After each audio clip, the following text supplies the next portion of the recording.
અને અમદાવાદના ખોખરા વિસ્તારમાં અધિક માસની પૂનમ નિમિત્તે આજની સાંજ હરિરસ આ કાર્યક્રમ યોજાયો હતો. ખોખરા યુથ ફેડરેશન દ્વારા યોજાયેલ કાર્યક્રમમાં 1000 ડ્રેસ કોડમાં 1200 મહિલાઓએ ધર્મનું આચરણ કર્યું હતું. 55 ભજન મંડળી દ્વારા એકસાથે ભજન આચરણ કરાયું.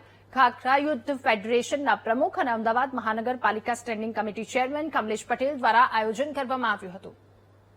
55 જેટલી ભજન મંડળીઓ અને 1200 કરતા પણ વધારે બહેનો આજે એક સાથે અધિક માસની પૂનમના દિવસે ધર્મનું આચરણ કરશે, ભજન સંધ્યાની અંદર ભાગ લેશે અને વિસ્તારના જે બહેનો છે, વડીલો છે, માતાઓ છે, એ બધા જને આજે ધર્મના સાથે મોજ કરાવી છે. ત્રીજી વખતનું આયોજન છે. ગત વર્ષે અને એના આગળના વર્ષે પણ અમે આ જ પ્રકારનું આયોજન કર્યું હતું. 1200 બહેનો આ વખતે 1200 કરતા પણ વધારે અને 55 ભજન મંડળીઓ કે જેમને કરતાલ, ઢોલ, ત્રાંસા, નગારા, ખંજરી જેવી કીટ અમે આપીએ છીએ અને આપને જણાવતા મને આનંદ થાય છે કે આ બહેનો આ જે કીટ છે એનો ખૂબ સદુપયોગ કરે છે અને દર શનિવારે હું માનું છું કે 32 મંડળ તો એવા છે